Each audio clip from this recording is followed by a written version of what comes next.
আসসালামু আলাইকুম রহমতুল্লাহি ওবরকাতুহু।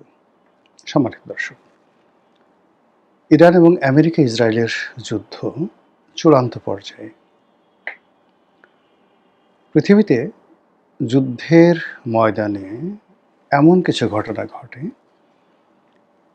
সেই ঘটনার ফলে একটা জাতির অস্তিত্ব বিলীন হয়ে যায়, একটি দেশের মানচিত্র চলে যায়, কোন একটি জনগোষ্ঠী পৃথিবীর বুক থেকে হারিয়ে যায়, সভ্যতা বিলীন হয়ে যায় এবং নতুন একটা সভ্যতা গড়ে ওঠে। এই ধরনের যুদ্ধ যখন হয়, ইংরেজিতে এটিকে বলা হয় ডিসাইসিভ ব্যাটেল। এই ইরানের মাটিতে একটা সময় এরকম একটা ডিসাইসিভ ব্যাটেল হয়েছিল, দ্য ব্যাটেল অফ গাউগেমেলা। পারস্য সম্রাট তৃতীয় দারায়ুস আর আলেকজান্ডার দ্য গ্রেট। আবার তৃতীয়, চতুর্থ, প্রথম, দ্বিতীয় 4টা যুদ্ধ হয়েছিল, পিউনিকের যুদ্ধ, ডিসাইসিভ ব্যাটেল।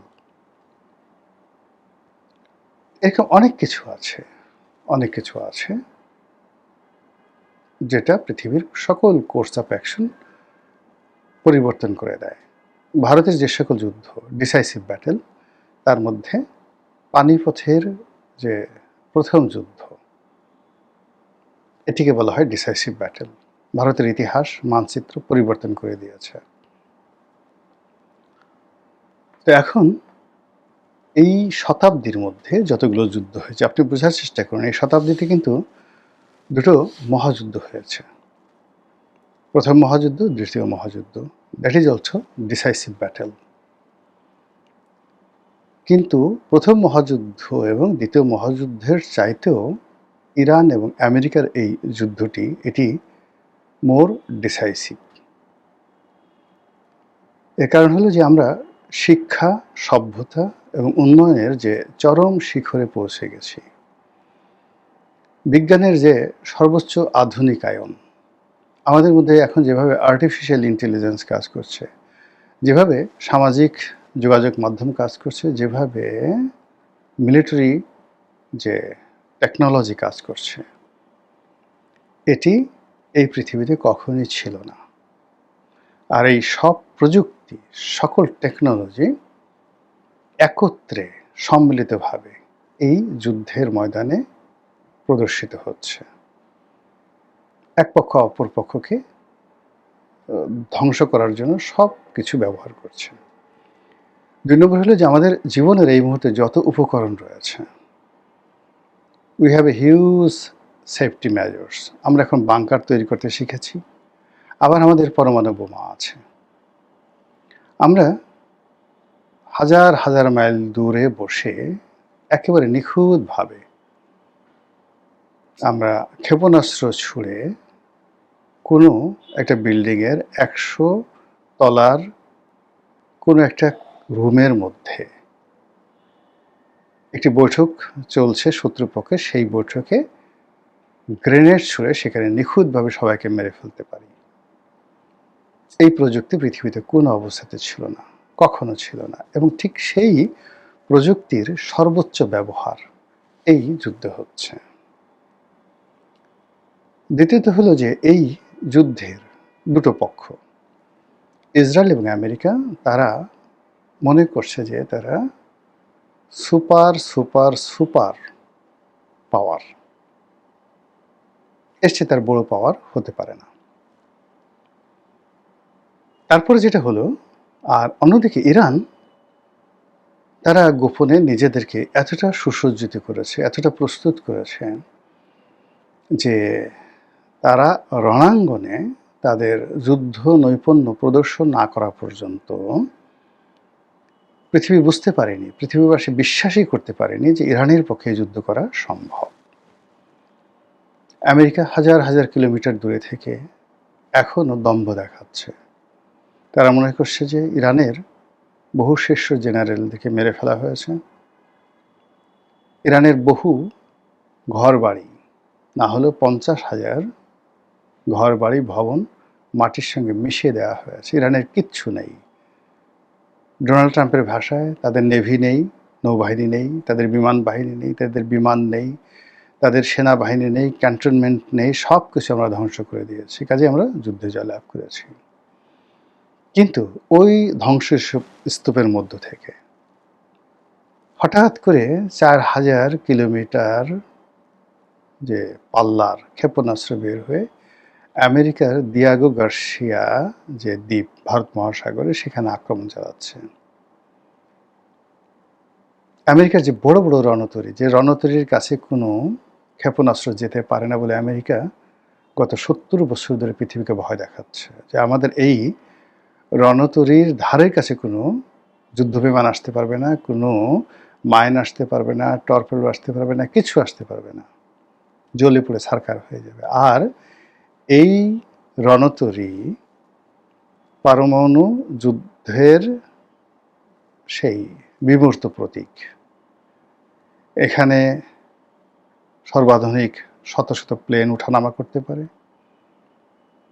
এখান থেকে গ্রেনেড ছোড়া যায়, এখান থেকে মাইন ছোড়া যায়, এখান থেকে ৮,০০০ সৈন্য যে কোনো স্থলভূমিতে নামিয়ে যুদ্ধ করা যায়। এখান থেকে যে সৈন্যরা তারা আকাশে যুদ্ধ বিমান দিয়ে যুদ্ধ করতে পারে এবং নৌপথে যুদ্ধ করতে পারে, ত্রিমাত্রিক। এইরকম বড় বড় যে যুদ্ধ জাহাজগুলো ইরানের এখানে উপকূলে পাঠানো হয়েছিল, ভূমধ্য সাগরে পাঠানো হয়েছিল, পার্সিয়ান গালফে পাঠানো হয়েছিল, হরমুজ প্রণালীর কাছাকাছি, একটাও ধারে কাছে ভিড়তে পারেনি। এর মধ্যে বড় বড় দুটো, জেরাল্ড ফোর্ড এবং আব্রাহাম লিঙ্কন, সবচেয়ে বড় দুটো যুদ্ধ জাহাজ ইরান আক্রমণ করে আগুন ধরিয়ে দিয়েছে। এই যুদ্ধ জাহাজ দুটো ওখান থেকে পালিয়ে এখন যে কোথায় আসছে এবং কত বছর লাগবে বা আদৌ এই যুদ্ধজাহাজ মেরামত করা সম্ভব হবে কিনা, এটা পরবর্তী ইতিহাস। মধ্যপ্রাচ্যে প্রায় সব দেশে ৩টে ৪টে ৫টা করে ইরানের মানে আমেরিকার সেই ঘাঁটি ছিল। যাদের সবচেয়ে বড় ঘাঁটি কাতারে, ইরাকে তাদের ঘাঁটি, কুয়েতে, বাহরাইনে, দাম্মানে মানে সৌদি আরবে, সব দেশে তারা ঘাঁটি তৈরি করে সেই ঘাঁটিগুলোকে তারা বলছিল যে এইগুলো আকাশ প্রতিরক্ষা দ্বারা এমনভাবে তারা নিরাপত্তা বিধান করেছে যে এখানে কেউ আক্রমণ করতে পারবে না। এবং এই যে ওই দেশে আমেরিকান সৈন্য থাকে, এর সমস্ত ব্যয়ভার সংশ্লিষ্ট আরব রাষ্ট্রটির কাছ থেকে তারা নিত, আর ওই রাষ্ট্রকে তারা ভয় দেখাতো, বলতো যে আমাদের এই সৈন্য রাখো, ফলে পৃথিবীর কেউ তোমাকে আক্রমণ করতে পারবে না। ইরানকে এবং ইসলামী বিভিন্ন জঙ্গি গ্রুপকে তারা আমেরিকাই অনেক সময় মদত দিয়েছে বিভিন্ন সময়, যেন তাদের ঘাঁটিগুলো মধ্যপ্রাচ্যে থাকে এবং সেই ঘাঁটিগুলো ব্যবহার করে তারা মধ্যপ্রাচ্যকে শোষণ করতে পারে। এই যুদ্ধে ইরান আমেরিকার সমস্ত মিথ ভেঙে দিয়েছে। মধ্যপ্রাচ্যের ১৭টি দেশে একই সঙ্গে তারা আক্রমণ করেছে, প্রত্যেকটা ঘাঁটি তছনছ করে দিয়েছে এবং বেশিরভাগ ঘাঁটি মাটির সঙ্গে মিশিয়ে দিয়েছে এবং সেখানে একটি প্রাণীও জীবিত নাই, হয় পালিয়ে গেছে, মরে গেছে, একটা স্থাপনা নাই। এই হলো বাস্তব অবস্থা। আর এর ফলে আরব দেশগুলোর মধ্যে যে কম্পন শুরু হয়েছে, যে ভীত সন্ত্রস্ততা শুরু হয়েছে, যেটা আপনি কল্পনা করতে পারবেন না এই মুহূর্তে। খোদ আমেরিকাতে যাকে বলা হয় কান্নার রোল পড়ে গেছে।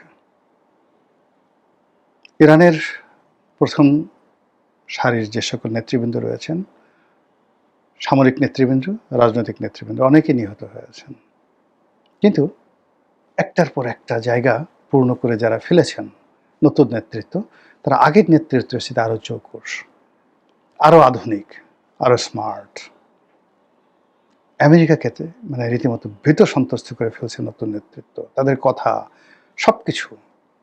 এবং যুদ্ধের প্রথম ৭ দিন তাদের সাথে কেউ দাঁড়ায়নি, মানে ইরানের সঙ্গে। এখন তাদের সঙ্গে উত্তর কোরিয়া, তাদের সঙ্গে রাশিয়া, তাদের সঙ্গে তুরস্ক, তাদের সঙ্গে যাকে বলা হয় চীন, সব কিছু দিয়ে সহযোগিতা করছে। যুদ্ধের প্রথম 7 দিনে সারা দুনিয়ার মার্কিন তাবেদার রাষ্ট্রগুলো সব তাদের সাথে ছিল, এখন একজনও নেই, not a single one, America একা। শুধু তাই নয়, আমেরিকার মধ্যে, উইদিন আমেরিকার মধ্যে সিআইএ, পেন্টাগন এবং মার্কিন মেরিন, হোয়াইট হাউস, প্রতিনিধি পরিষদ মানে কংগ্রেস, সিনেট এবং তাদের যে জাস্টিস ডিপার্টমেন্ট এবং একই সঙ্গে তাদের যে সেক্রেটারি অফ স্টেট মানে পররাষ্ট্র দপ্তর একে অপরের সাথে ঝগড়া করছে। এ বলছে এর দোষ, ও বলছে ওর দোষ, এ বলছে যুদ্ধে যাব না, ও বলছে পদত্যাগ করব। পুরা ডোনাল্ড ট্রাম্পকে রীতিমতো মৃত্যুর মুখে ঠেলে দিয়েছে। একই অবস্থা ইসরায়েলে। সেখানে এখন যে প্রধানমন্ত্রী বেঞ্জামিন নেতানিয়াহু, তার আত্মীয় স্বজন অনেকে মারা গেছেন, সেও মারা গেছে বলে বিভিন্ন মহল থেকে বলার চেষ্টা করছে। ঘটনা যাই হোক না কেন, সবাই বলছে এই নেতানিয়াহুর পতন চাই, তার বিচার চাই। মানুষ সব রাস্তায় নেমে আসছে। কত যে ক্ষয়ক্ষতি হয়েছে এটা এখন পর্যন্ত বোঝা যাচ্ছে না। তারা বিভিন্ন সময় স্থল অভিযান করতো, কিছু হলেই তারা গাজাতে ঢুকে পড়তো, কিছু হলেই তারা লেবাননে ঢুকে পড়তো। এবারও লেবাননে ঢুকে পড়ছে, কিন্তু ঘোড়ার ডিম কোনো কাজ হচ্ছে না।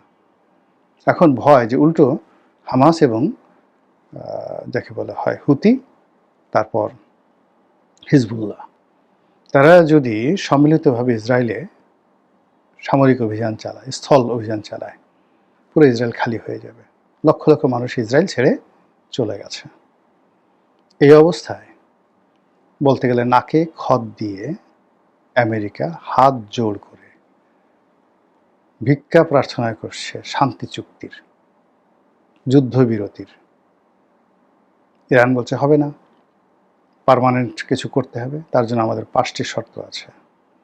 আর অন্যদিকে শান্তি চুক্তির জন্য তারা 15টি শর্ত দিয়েছে আমেরিকা। ইরান বলছে একটা শর্ত মানি না, আমাদের 5টা শর্ত মানতে হবে। শর্ত নম্বর 1, মধ্যপ্রাচ্য থেকে চলে যেতে হবে। শর্ত নম্বর 2, যুদ্ধের ক্ষয়ক্ষতি দিতে হবে, যা আমাদের ক্ষতি হয়েছে।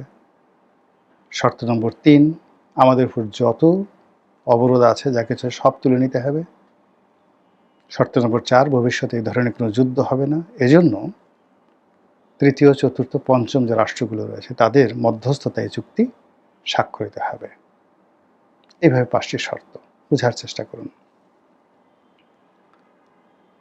এর বাইরে এই যে হরমুজ প্রণালী, যেটাকে তারা একটা ইন্টারন্যাশনাল রুট হিসেবে প্রথম দিন থেকে তাদের নিয়ন্ত্রণ ছিল, কিন্তু ইন্টারন্যাশনাল রুট হিসেবে এটাকে তারা স্বীকৃতি দিয়েছিল এবং এটার উপর তারা কোনো লেভি নিত না। এখন লাইক পানামা খাল, লাইক সুয়েজ ক্যানাল, এগুলোর মতো বা বসফরাস প্রণালী, এগুলোর মতো এই হরমুজ প্রণালীর উপর তারা এখন লেভি বসিয়েছে। যে জাহাজগুলো যাচ্ছে, বড় বড় ট্যাঙ্কার জাহাজগুলো, বলছে যে $20 লাখ আগে পেমেন্ট করতে হবে, তাও ডলারে না, চীনা মুদ্রা ইউয়ানে পেমেন্ট করতে হবে, করে তারপর এখান থেকে যেতে হবে। এবং সেইভাবে অনেক জাহাজ সেই হরমুজ প্রণালী পাড়ি দিচ্ছে।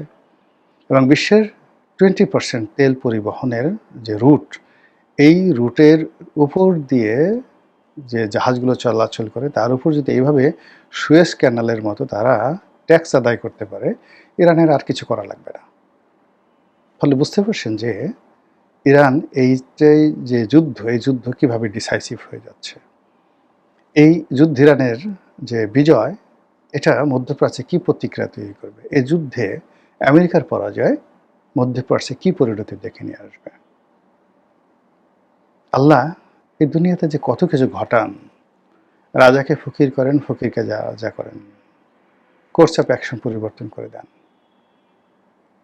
আল্লাহ আমাদের সবাইকে হেদায়েত দান করুন এবং হেফাজত করুন। আসসালামু আলাইকুম ওয়া রাহমাতুল্লাহি ওয়া বারাকাতুহু।